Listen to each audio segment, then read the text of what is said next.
good evening, and welcome back. If you are here, you have made it to Friday. So, congratulations, the weekend is upon you. However, you guys know Monday will be right back. So, I will be in and out trying to give you guys some information and some importance of some highly, extremely important things regarding moving abroad and the importance of building community. I think if you aren't new here, you have seen so many different people echo the same sentiments when it comes to community and building community abroad, what that looks like. You have heard this from people that just started their journey. You have heard this from people that I would say have been in it 3 to 5 years, as well as people that have actually been living abroad for over 10 years. They all understand what you may be questioning when it comes to what community could look like abroad. And what I tell people is that you need to be open. Now, different communities, and depending on where you guys maybe ended up looking to move, these communities are going to look different. There is no one size fit all of what the community is going to offer you. Some communities do get together often. Some communities have, depending on where you are, maybe a bunch of different sub communities.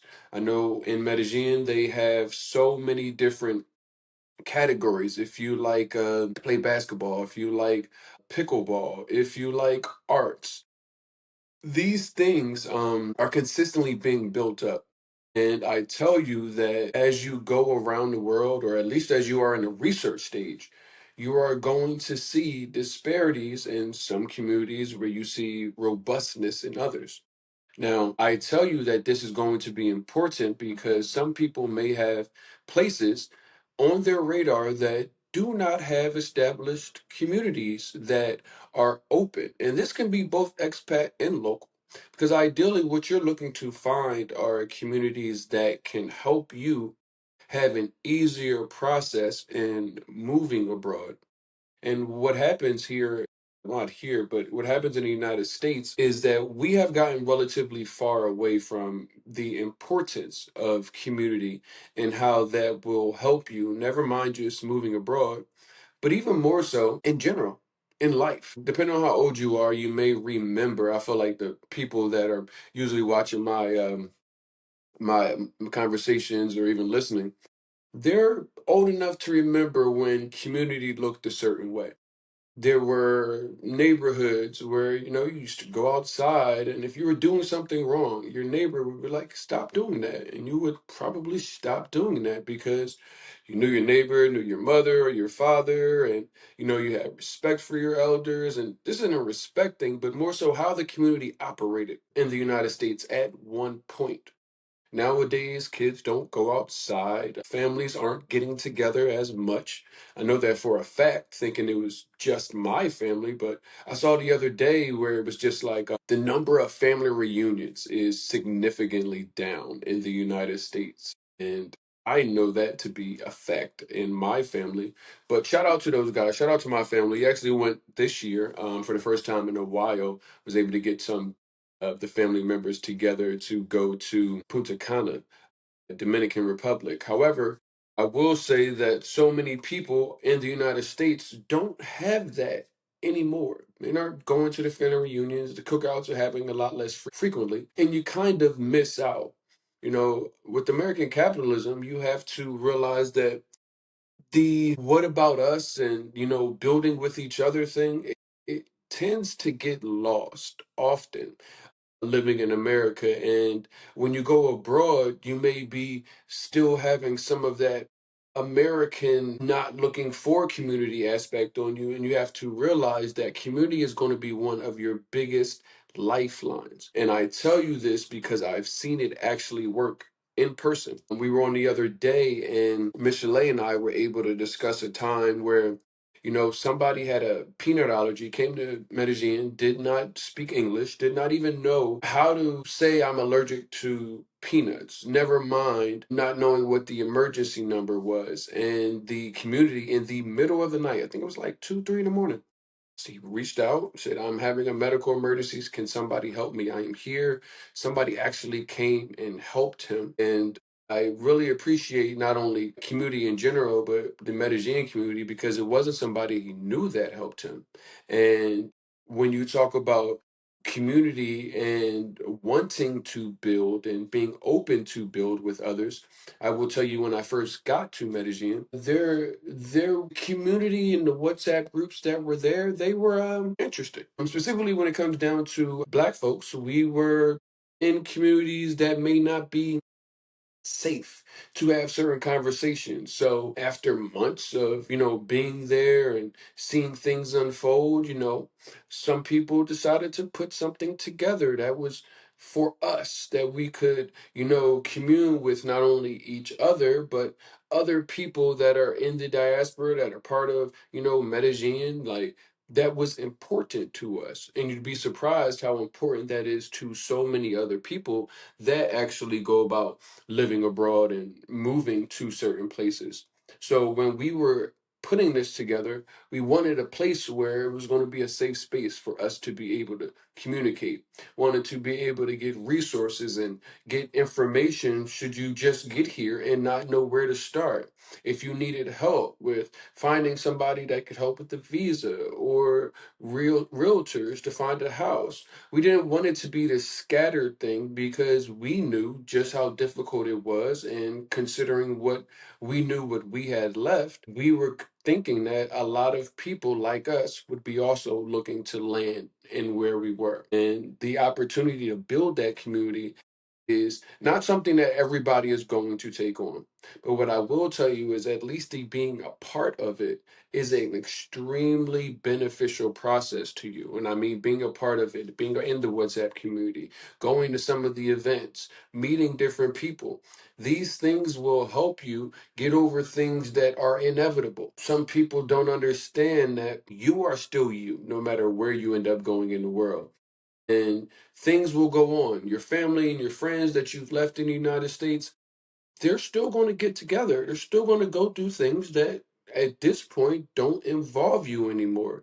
And I was telling somebody like the difference between you living in a different state, in a different country, could be thousands of miles, could be a different time zone. And what you find is many people abroad are in that exact same scenario.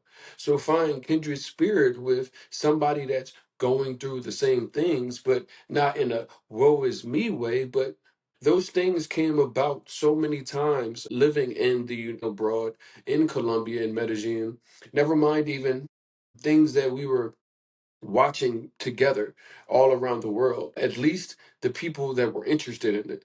Because the night that the presidential election happened, we all went to this shout out to Tim and Lorelis, the Skybox, and we all watched the presidential election results, see what was going to happen. And we all saw what happened, but I guess it was better than watching it at home alone in Colombia. It was like, okay, we are not going to change what happened, but at least I'm not the only one seeing this because I was like, seriously. And Tim came about, and I think it started a happy hour, and then it had stopped. And then once he saw what was going on, he started the happy hour back up because he understood. And if you were somewhere by yourself during that time, you might not have had what so many of us were able to have, but it was because the community was there to support each other. And so many of you guys are in a scenario where you're looking to move abroad. I don't know if you're an extrovert and introvert and outroverted, introvert and extroverted. I don't know. But what I will tell you is that you should not be closed off. I know in America it is really easy and probably best and often. times to be closed off. Drake said no new friends, and people really stuck with that. That may work for you in the United States. But when you do leave, some of those things I tell you about, which is shedding what you expect and expectations in the United States, what is cool and comfortable in the United States may not be cool or comfortable living abroad. If you are an introvert, that is perfectly fine. However, that spirit will not help you, will hinder you from your probability of success being high if you go over and you don't get to know anyone. You got to realize, I can't speak for anywhere else, but at least in Colombia, people will talk to you. You'd be surprised. I was walking down the street one day and I'm just walking to the store, and a guy in a car pulls over and he starts asking me for directions. Now, I don't look like the average Colombian. I'm also not dressed like the average Colombian, but in Colombia, if somebody might talk to you and ask you a question. Now, that may not be somebody that ends up being part of your community. I'm not saying like that, but I have had scenarios where I went out to a comedy show and was just sitting there and was speaking to one of my friends, and a guy overheard me. He's like, "Oh, you're speaking English, man. I haven't heard English in a while." I'm like, "Oh, where you from?" He's like, "Oh, I'm from New Jersey, but I moved out here. I'm Colombian, but I've been in New Jersey." Shout out to Adrian. He ended up having his mom and his dad there with them, and they didn't speak any English. Like, if they did, could maybe a couple of words. And we started talking, and he was like, "Man, we're going on a Shiva with my family, and the Shiva is a party bus, and you guys have to come." And I'm like, "Okay, like, let's go." So we ended up going, and realistically, we were the only Americans. It ended up being like four of us that were like from the States, and then like 45 people on the Shiva. And all of them were Colombians, and all of them were family. And they were using their English. One uncle was so happy to have seen us and talked to us and enjoying and wanted to know where we were from.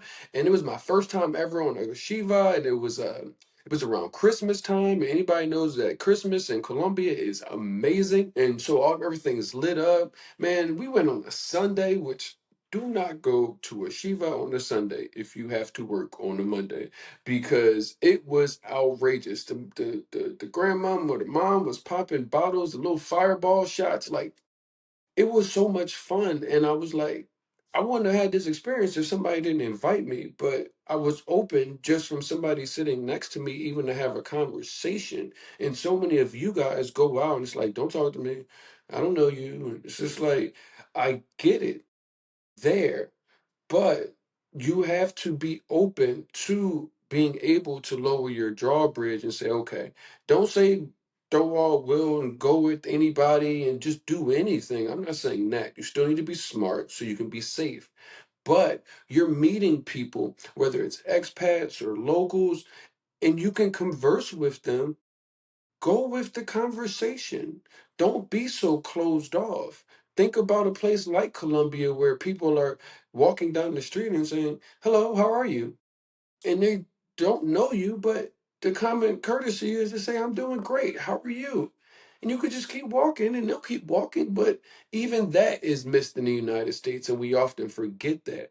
And we realize, I keep telling so many people, and it's even harped on the Americans, because I feel like we often forget that with all of the weird stuff that goes on in America. But I see it for eyeball value outside, and I'm like, we forget in America that we are only here to be with each other. Y'all realize that, right? It's not to get money. It's not to pull up with a bag of anything. It's literally to be here with each other. And it's extremely easy to get past that when you're not in a scenario to even focus on you, never mind focusing on anybody else. But it's such an important thing to understand that the things that go into your relocation, I'm looking to move abroad bag, the book bag I keep telling y'all to pack your items. It's your openness for community. That right there could actually be a lifeline. Think about, you got it all together. You DIY'd it. Let's say you did it all yourself, but then you run into a snag. Who are you going to ask? You going to call your family that hasn't ever left and had to apply for an immigration visa? You're going to chat GPT it and cross your fingers and wish for well? I tell black people specifically, like, we all understand the words hookup. And we all understand that, like, you'd be surprised when you start talking to somebody. It's like, you actually know a lot of people that I know, but we've never met. When you put that scope and that lens onto the black travel community, what happens is you like, this place is even smaller than what I thought. Most of the people in black travel either know each other or know all of the people around each other, so they almost know each other. So it's like if you go and if I was to go and to go to Panama, I know somebody in Panama. If I was to go to South Africa, I know somebody in South Africa. If I was to go to Ghana, I know of my homeboy that he just moved, but he spent 3 years in Ghana. So he's got folks on the ground that he can put me in contact with. I've got a cousin, two cousins that just moved to Thailand. This is all within my reach. Never mind that if you were connected to somebody like me that is a traveler and is a part of the black travel community, I could be like, oh yeah, I have somebody that's on the ground that will actually be able to help you and not run off, or at least even give you like, you want to go get something to eat? You want to go like, I can show you where to go get good food at. You'd be surprised how much that is important to your journey and whether or not you're going to have success with moving abroad. People are going abroad and saying, I'm lonely. You scared to go outside? You don't think people are outside? Unless you move to somewhere. You move to what, Yemen or something? And I'm sure people in Yemen go outside and do stuff. Like, where did you go? What research did you do actually to put into this? Because one of the biggest things I tell you is do not be a Christopher Columbus, thinking that you're just going to go sight unseen, thinking that you're just going to run into something and it's going to be the best ever. I tell you at this point, there's not many places that you can go when you look to move abroad that nobody's ever gone. And if you do find them, you're going to have to be a hell of an individual to want to take all of that on. So I know you've been taught to, you're on your own and you can do it on yourself. And if it's not outside of inside of this square, then I don't want to hear it. It's just me and my square. I get that there. But you have to understand where you're going, and where you're going is the rest of the world. Yes, there is a beautiful encapsulated bubble in the United States. It looks like a snow globe. It's so beautiful. But the people, if you get down to the nitty gritty and look inside the snow globe and talk to the people there, all of them are looking to escape the snow globe. Yet you have to realize that life outside the snow globe is completely different than the United States. Some ways, so much better. In other ways, it's not worse, it's just a different challenge. Some things may be different. But you have to understand that if you are looking to move abroad, you have to give up what American culture has bred. I'm only isolated to myself. I'm not looking to help my neighbor. If something happens to my neighbor and it doesn't happen to my house, then that's on my neighbor. That is what it is that we've taught. Look at outside. Look on the news. That's what you guys are doing right now. And I'm telling you that communities may not have all of stuff and things, but they're going to care about their neighbor. And there's communities in the United States, they're like, you're trying to arrest my neighbor or you're doing something illegal to my neighbor. No. But the number of communities and the number of people, I tell you that you will see more people saying, no, we're not going to stand for this, or no, we're not going to let somebody not know. And you'll go into different places. And that's why I tell you to kind of move around. If you can go from 10 expat destinations down to three, go see what it's like. Go spend some time in these places. Because if you get there and you're like asking somebody, like, hey, so where you guys, like, what's the neighborhoods around here? And they're like, well, I live on the other side of the highway. Yeah, what's the neighborhood called? It's like, well, it's a nice spot. And it's like, it's what is the neighborhood called, ma'am or sir? Like, you'd be surprised how difficult it could possibly be to get bare information out. The difficult how it could be to find out, like, hey, the only thing I know is the expensive grocery store. There's got to be some other grocery stores or a local market where everybody's going. You'd be surprised in other communities, they may not offer that information or may not be open. You also be surprised that some people didn't hear my call. They didn't hear my conversation when I told them not to take America with them. Some people have already built communities where it's like, all y'all do is party. All y'all do is turn up with each other. That's it. You might as well be in Atlanta. Everybody's just partying and buying. sections and bottles. Like, I didn't move abroad to do what I've done 10 years ago when it was still cool to do. I'm almost 40 years old. I have no idea how you are, but Lord willing, I'll make it to 40. I'm 38. How you going to put yourself in a scenario where if that's not your appetite, but you're going to go there based off of something on TikTok or YouTube or whatever the case is? Wrap your head around this. At the age that most of you guys are, not even a retirement age. I'm not about to retire. I'm at an age where I've been going for 3 years. So you have to really consider this. And I'm starting to see younger people even looking to move now. My nephew just turned, he about to turn 19 and said, I'm trying to get out the United States. I said, yo, did you just graduate from high school? You just got into the workforce? You already ready to go? I said, I gotta call you and talk to you because what is going on in the United States where you graduated in June and by August you saying, I'm ready to get out of the United States. And I'm like, man, it's hitting them fast. It's tough. I get it. And I need y'all to understand that what is waiting for you, it is actually what is a return. It could be a return to what it is that you remember. I told y'all remember going to grandma's house, y'all remember the cookouts, you remember what summer fun and block parties felt like. These things are still happening. They might be happening in a different language and the rhythm might be a little faster. You might need more steps instead of just two steps. You might need a couple more steps. I'm still working on that, so don't be alarmed. But these things are like you don't even understand. And a lot of people are basing moving abroad off of TikTok and what somebody else did. They're basing that feeling on when they got to vacation in somewhere. And hopefully it's not only just on a resort, but even you guys that have only been to resorts abroad, you guys can understand that feeling when you're at the resort and the weather's nice and you're like, man, for the next 4 days, I don't have to worry about anything at home, and you're like the food just tastes better and fresher, and it's like you're only eating resort food and the food tastes better. Imagine if you were eating real food that wasn't just catered to like a Euro palate. Imagine.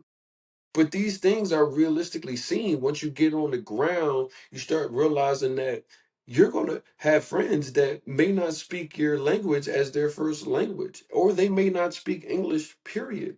I've got friends that I've met. I started coming in to Cartagena in 2017.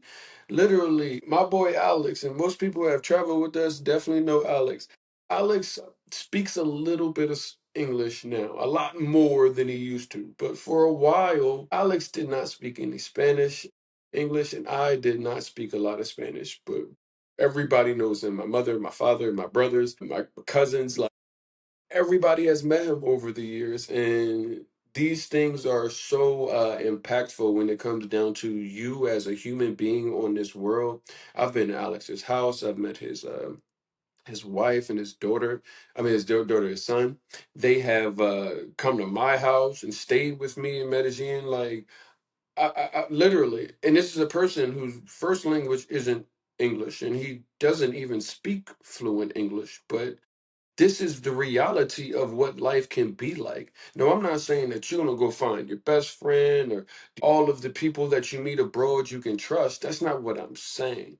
I'm saying you have to be open in a way that doesn't allow you to be open in the United States. You still have to be smart and navigate, but the understanding of community and friendship, it gets a little bit more reignited back when you move abroad versus being stuck in America expecting you not to even look at your neighbor and think that you should care about them. It's like as long as I'm good, I can care less, and that should not be how it is. As I mentioned, we are only here to be with each other. I'm gonna make sure y'all realize that. I'm gonna make sure y'all realize that. I tell y'all one thing that y'all always, because y'all always asking me about the gringo tax, and I told y'all yesterday you might need somebody to have a conversation for you. And you'd be surprised once you meet people of the community that are local language people, you can always get a more fair and efficient price. And there are so many things I tell people that when you get into having friends from other countries that you are exchanging. that I think the value of that also gets lost in translation with the whole move abroad process. Because some people might say, well, I've got money and they don't have any money, so it's just going to be transactional. And I will tell you that, yes, there are those kinds of relationships, and you do need to be able to either steer away from them or navigate them successfully. But what I will tell you is never mind any money. You have learned something in America that people don't learn, or learned a skill that people don't learn. Yet I have met people abroad that are educated and have their skills, but are able to teach me things that I haven't been taught. And we're able to meet in the middle and start learning from each other, sharing knowledge, education, and resources to where it's like, we can get this done together. And now we're crossing international boundaries. Some of those can even be language barriers just to be able to meet in the middle and make something happen. The words community has to mean something to you in order for you to move abroad. Because if it does not, then you will not have success. You can't just do this and do this by yourself.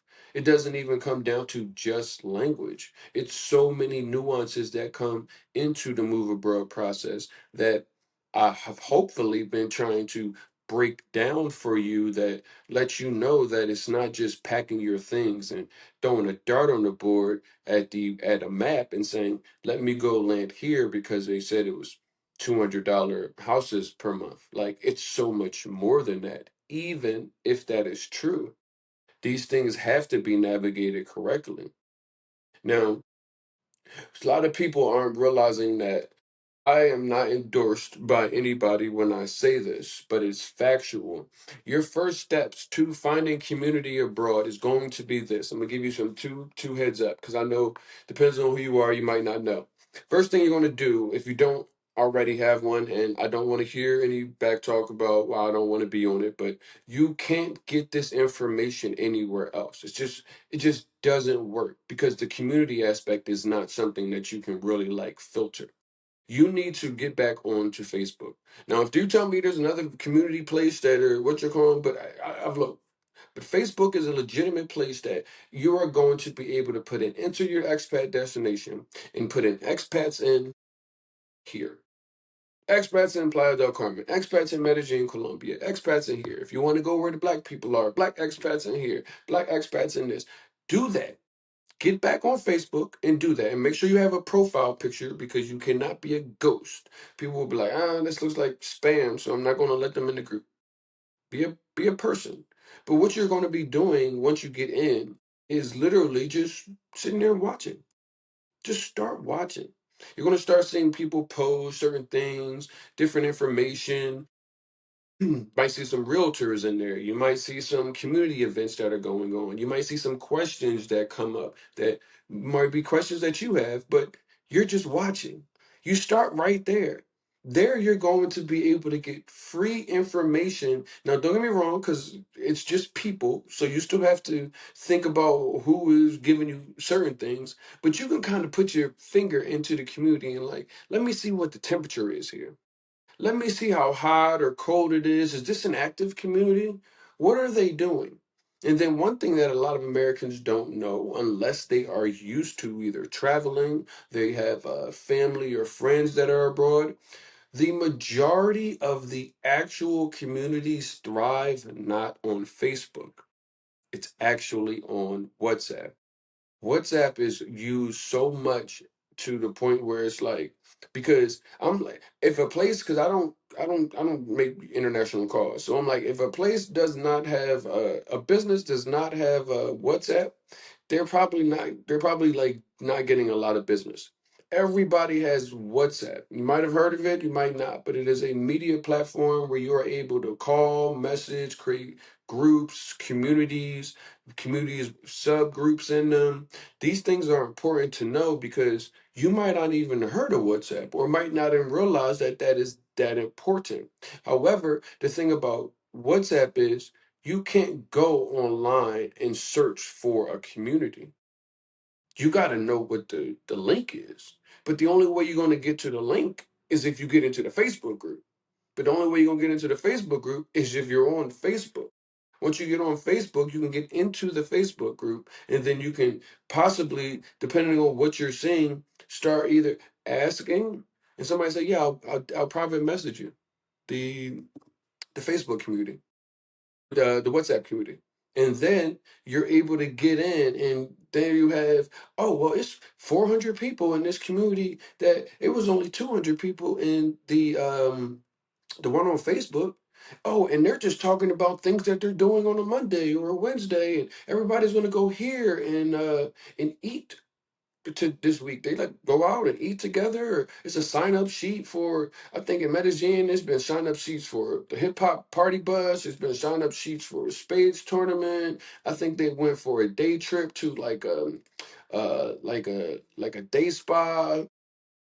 People are getting together and doing these things. But if you either aren't invited by somebody, or well, shoot, if you're not invited by somebody, you can't just go on the internet and put it in, can't go on YouTube and put that in and search for it. But that's where the action is. So I'm giving y'all like a heads up, like how you get to being able to get filtered in. Like I have brung in so many people as well as the other admins in the Black and Medellin chat over the last year and a half or so. It's probably been a little bit longer than that because they're like, I wish I would have known about this. I've been here for 2 months and didn't know that anybody else was here. I've ran into so many Morehouse brothers that I didn't even know they were in the city. It's a big city, but they're here. And it's just like being able to find these hubs and these places for networking and community is going to be your 100% biggest lifeline in your success, in your opportunity to figure out, can I do this? Is this going to work? They'll give you answers. If you have gotten it down to 3 neighborhoods, you might have gotten in Medellin, you could be like, oh, I want to live in either Poblado, Laureles, or Envigado. Well, the thing about Poblado is you can live like in Ciudad del Rio, I think it's Las Palmas. You could live in Mila de Oro. That's all still Poblado. And all of those neighborhoods are completely different. How do you get to that figure out part without having to do it all on your own? I know. Bob Vila said you can be DIY. All you need to just do is watch this video. I'm telling you, you can't do it on your own. Because eventually, even if you get your visa, you're going to come and ask somebody for questions. So that should tell you right there, how can I get this? Well, where's this place at? You obviously need somebody. Even the DIYers are coming back and asking, well, I messed up on this. And that's always the funniest one. I got this and I did my own visa, and then I messed up on this part, but this translation is weird, and I don't know what they want me to send back. And then they're asking me, and I'm like, yeah, so I told you that I don't do my own visas. I have the lawyer, he does them because I don't have the time to be a visa expert. The thing changes every couple of months. Like, who has the time? That's not my job. I don't have the time. If you have the time, go for it. If that is a part of your job and your career, go for it. But if it's not, I don't recommend to go for it. You guys spend a lot of money in the United States. Most of them, if they're not being unfair to you, because I've heard crazy prices to work with the lawyer and it's not usually that expensive, then it makes more sense. It's better your time than better your money to go ahead and take care of it conveniently than to become quote unquote expert or even just somebody that can fill out the paperwork and then run into a bunch of bumps, and then now the paperwork still ain't filled out. You spend a bunch of time, and time is money no matter what country you're in. So I tell you guys, make certain that you are understanding of this. Somebody asks, is it possible to find Afro descendant or Afro diaspora communities abroad? 1,000,000%. 1,000,000%. However, depending on where you go, that is going to look different. I cannot make any blanket statements here tonight with what that will look like for you. But what I will tell you is that it will definitely be available depending on where you go. The best thing I will say is Black people are everywhere.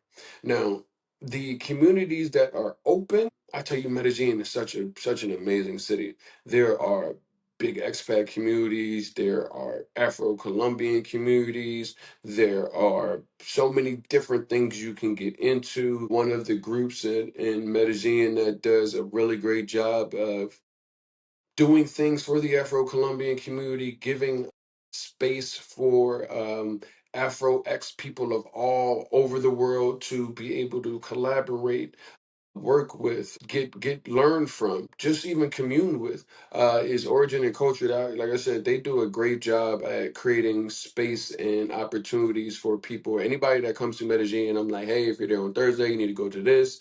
If they got any events going, go to them, because that will give you, like, all of us go, and then we have so many friends that we've met through that community that are now like people that we hang out with and go get something to eat with. And it takes those kind of pillars and people in the community, from both the expats that are living over there as well as the local Afro community, to be able to come together and put those resources together, put these opportunities to break bread with each other, show people certain things and customs and language, understanding of the culture and the similarities that we have with each other. I think that is such a powerful thing about moving abroad, that we are not able to experience.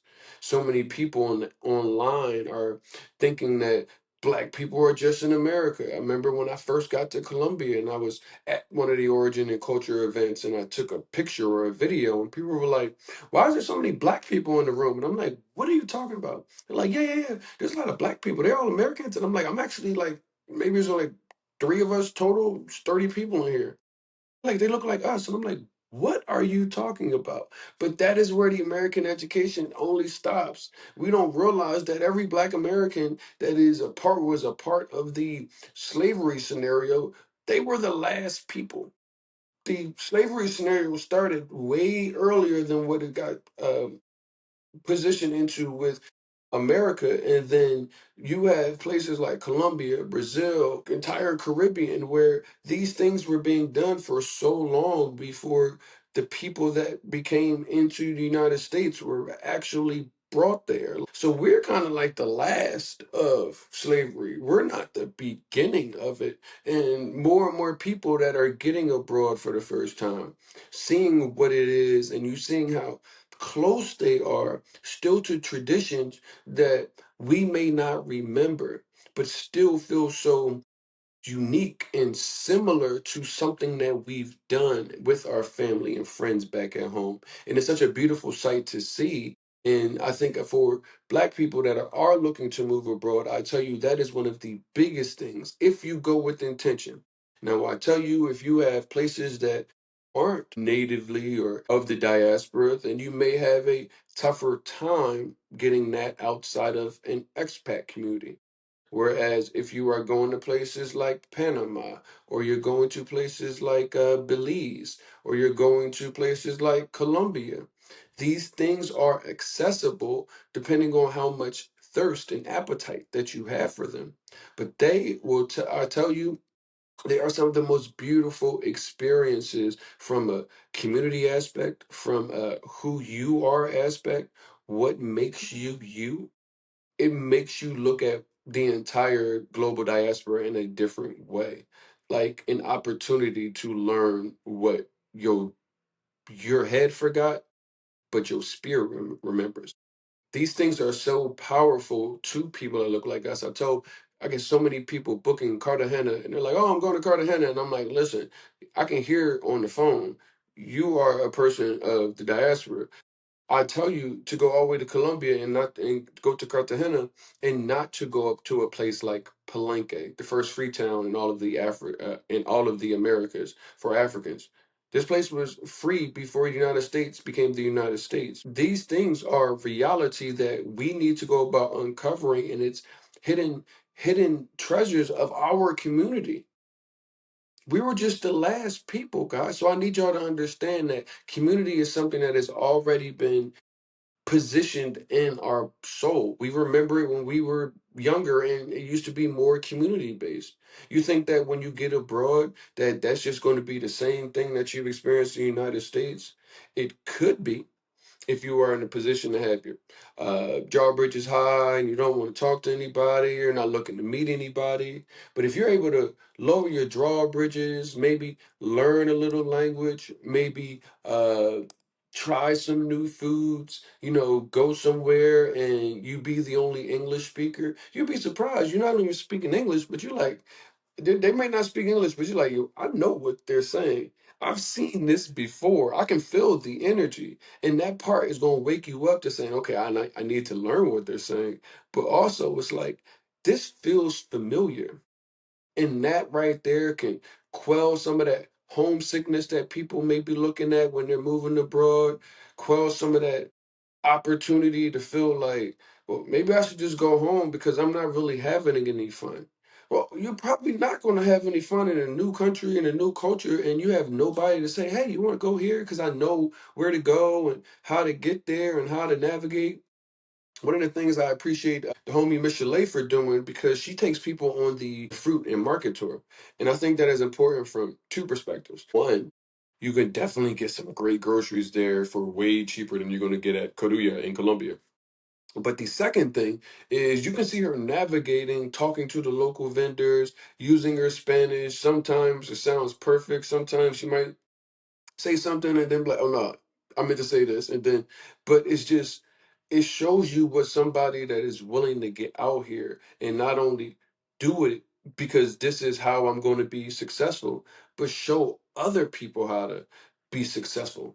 I think that is such an important part of what the community that I have seen and been a part of is that you have so many people that are willing to go out of their way to help.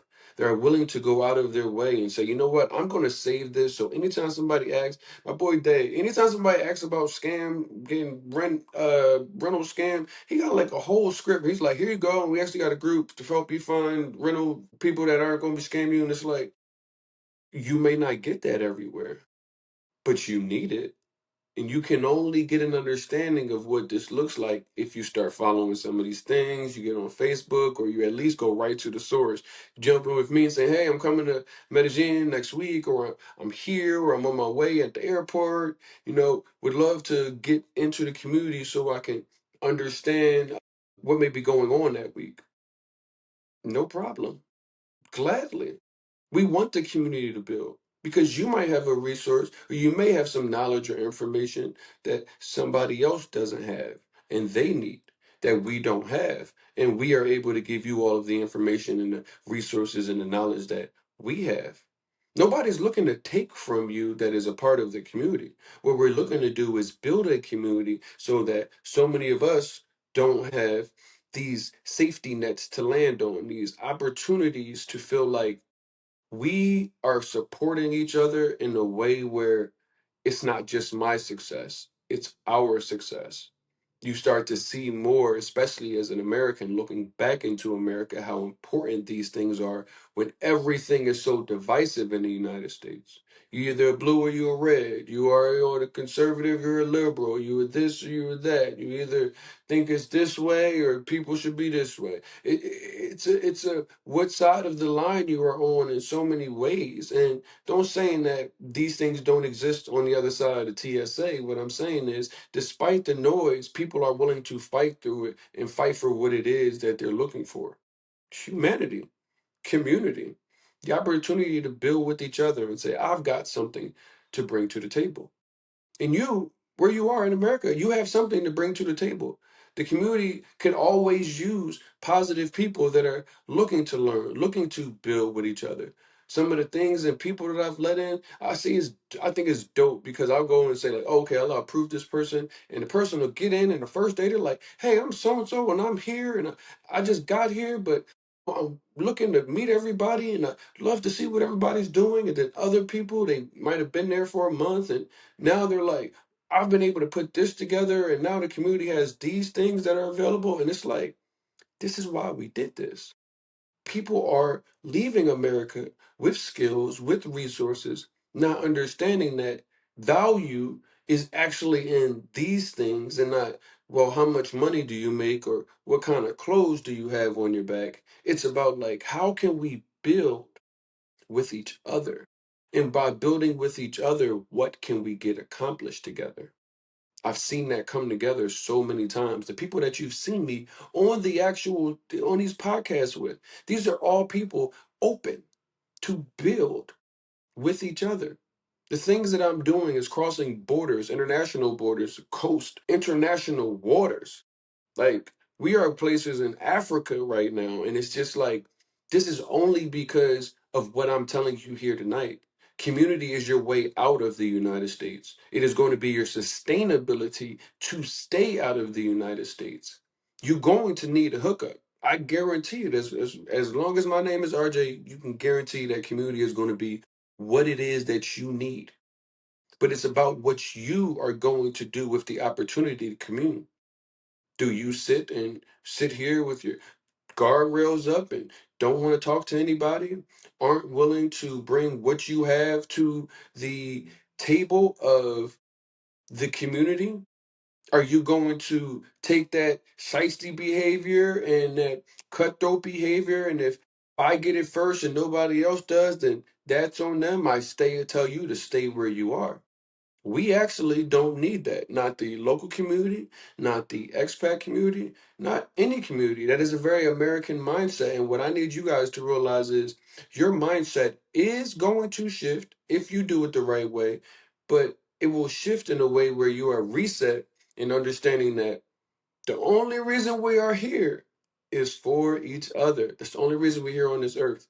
Once you understand that, we are going to go a lot further, and you guys are going to go and feel a lot happier in just your quality of life. Never mind what you are able to accomplish as an individual.